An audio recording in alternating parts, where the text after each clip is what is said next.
Kaushalya films अस्थावा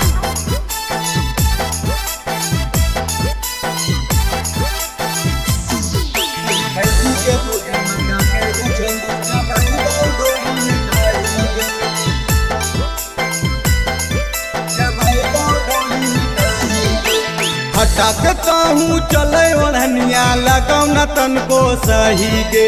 हटाकता हूँ चले ओढ़निया लगाओ न तन को सही गे। आगे भैंसी के दूधी मंगा के छौड़ी जमाई ढोड़ी में दही गे। आगे भैंसी के दूधी मंगा के छौड़ी जमाई ढोड़ी में दही गे। गाँव इलाका के छौड़ा तोरा कहौ न तन को सही गे। आगे गाँव इलाका के छौड़ा तोरा कहौ न तन को सही गे। आगे भैंसी के दूधी मंगा के छौड़ी जमाई ढोड़ी में दही गे। आगे भैंसी के दूधी मंगा के छौड़ी जमाई ढोड़ी में दही गे। कौशल्या फिल्म्स अस्थावा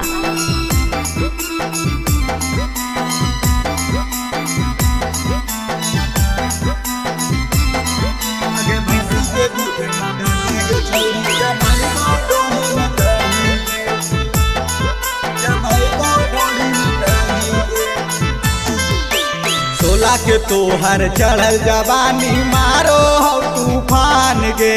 देखी के तोहर ढोरी कटोरी छौड़ा के जाए जान गे। सोला के तोहर चढ़ल जवानी मारो है तूफान गे। देखी के तोहर ढोरी कटोरी छौड़ा के जाए जान गे। 18 बरस के तोरो उमरिया रह जैतो वैसा ही गे।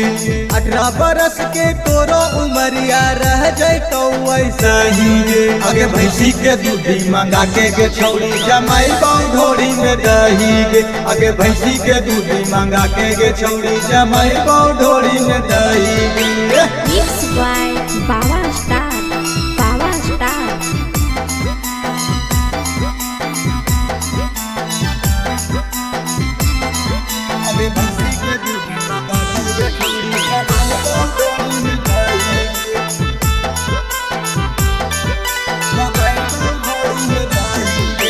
चलो ही चाल जैसे कि चलैया मर पाली गे।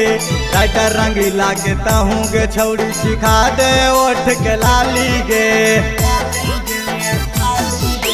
चलो ही चाल जैसे कि चलैया मर पाली गे। घर में से राज के बन जोतऊँ आके घर वाली गे। भीमसेन बिहारी रहतो कुंदन लाता खोरबा। बाबा सटार रहतो तोहर होला बरबा।